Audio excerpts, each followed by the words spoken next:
አሁን የፕሮቴስታንት እምነት ተከታዮች በሙሉ አስጠልቶኝ ነበር በሙሉ። ግን ይሄንን ድንቅ መልእክት ከዚህ አባት እንስማና እንደወዳቸው በቃ የሆነ ፍቅር እምነቱ ላይ ያለውን አቋም እንዲጨምር ያደረገኝን መልእክት እስኪ እንስማ። ዛሬ ቤተ ክርስቲያን በሐሰተኞች ነቢያት እየተፈተነች ነው። ከመስመር የወጣ ነገር፣ ከቃሉ የወጣ ነገር፣ ሰምተን ማናቀው ነገር ከቀን ወደ ቀን እየተጨመረ ነው። እውነት ነው። ነብይ ነኝ የምትለዋል። እኔ ጀነራል አሰምብሊ ጠራው። ሐዋርያ የሚለውን ስም አንሱልኝ ስለ ጌታ ብላችሁ አልፈልገው። ከእንግዲህ ወዲህ ፓስተር ብላችሁ መጣት ትችላላችሁ። መለስ ሲል ጋሽ ዳንኤል ማለት ትችላላችሁ። ከዚያ ያለፈ ነገር የለኝም፣ አንሱልኝ።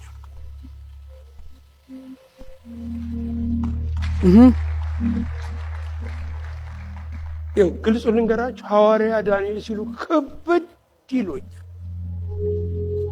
ከበድ አንዴ ያቆሙልኝ እና ምንድነው እኔ አሁን እየቃምኩ ነው፣ እያጨስኩ ነው። ምክንያቱም ምንድነው እንደዚህ እንደሆነ ያደረገኝ አንደኛ ሐሰተኛ ነቢያቶች ናቸው። በእኔ ህይወት ላይ ከባድ ተጽዕኖ አሳርፈውብኛል። እግዚአብሔር ምስክሬ ነው የምላችሁ ማለት ነው። ምንም አይነሳልዋሽ ቸርች ውስጥ አገልጋይ ነበርኩ ብላችሁ ማናችሁ ነው የምታምኑት? እስኪ እንስማ። ምን ቀን ነው ውስጥ የገባሁት? ምን ቀን ያለታ ከብዶት ያየው ሰው ዶክተር ቤተ ፊቱ ላይ በደንብ አየሁበት። ያለታ ምን ነው ቀደም ብዬ ባማከርኩት ነበር። አልፈልገውም።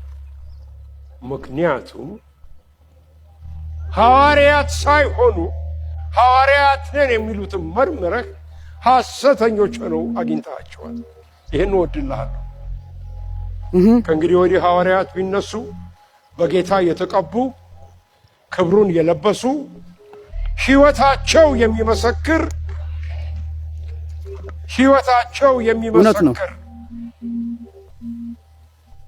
ሬድ ካርፔት አንጥፍልኝ የማይሉ ለምን? በጣም ጥሩ ጊዜ ላይ አይደለም ያለ ነው። አልፈን ሄደናል፣ ስተናል። እዚህ ለእናንተ ቀላል ነው። ኢትዮጵያ ውስጥ ያለው ቻሌንጅ በሌላ ቤተ እምነቶች መሳቂያ ሆነናል፣ ለውርደት ሆነናል። አትክደው ነገር ቪዲዮውን ያሳይሃል። ይሄው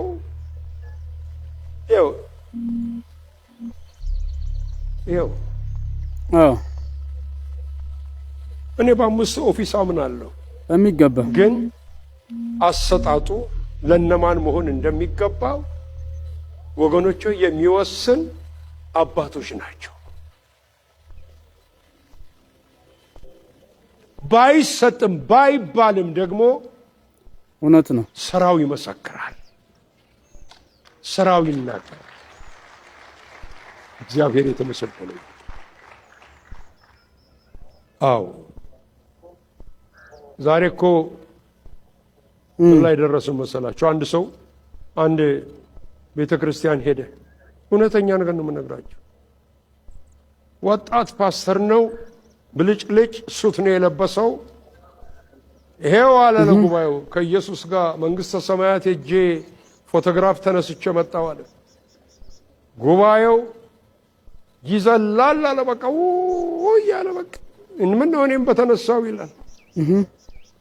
እውነት ከቸርች የወጣችሁ ሐዋርያቶች፣ ነቢያቶች እንደዚህ አርቲፊሻል የሆነ ነገር ሚዲያ ላይ እያመጣችሁ ስንቶቻችሁን ነው ከመንገድ ያሰናከላችሁ? ስንቱን ነው የሰበራችሁት? ስንቱን ነው እንቅፋት የሆናችሁት?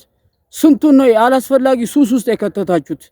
የስንቱን ህይወት ነው የበጠበጣችሁ? የስንቱን ትዳር ነው የበጠበጣችሁት? እውነታቸውን ነው። አሁን እኛ የሚያስፈልጉ ነቢያት ስልክ ቁጥር የሚናገሩ አይደለም። ኖ የቤቴን መጋረጃ ቀለም የሚነግረኝ አይደለም። አሁን ያሉ ነቢያቶች የእግዚአብሔርን ሰማያዊ ሐሳብ ተረድተው ወደ ምድር አምጥተው የሚያሳዩ ናቸው። ክብር ለእግዚአብሔር ይሁን። እግዚአብሔር በዚህ ቅባት ይቀባችሁ። ስለዚህ ባካችሁ አታሰናክሉ፣ ትውልድ አትስበሩ፣ አታሰናክሉ፣ ከመንገዱ አትመልሱ። እኔ በሐሰተኛ ነብይ ምክንያት ነው ከቸርች እንደወጣ የተደረኩኝ፣ አላስፈላጊ ሱስ ውስጥ እንደገባ የተደረኩኝ። ቸርች ውስጥ እያገለገልኩ ነበረ ብላችሁ ስንቶቻችሁ ነው የምታምኑት? ስለዚህ ትውልድ አትስበሩ፣ ከተቻላችሁ ትውልድ ጠግኑ፣ የተሰበረውን አንሱ፣ ከወገድ ላይ የወደቀውን አንሱ እንጂ በጣም እየሄድን ያለነው መንገድ ጥሩ አይመስለኝም። ሰብስክራይብ እንዳይረሳ። የኬቢ ስማርት አዲሱ ዩቲዩብ አካውንት ነው። እግዚአብሔር ያክብርልኝ።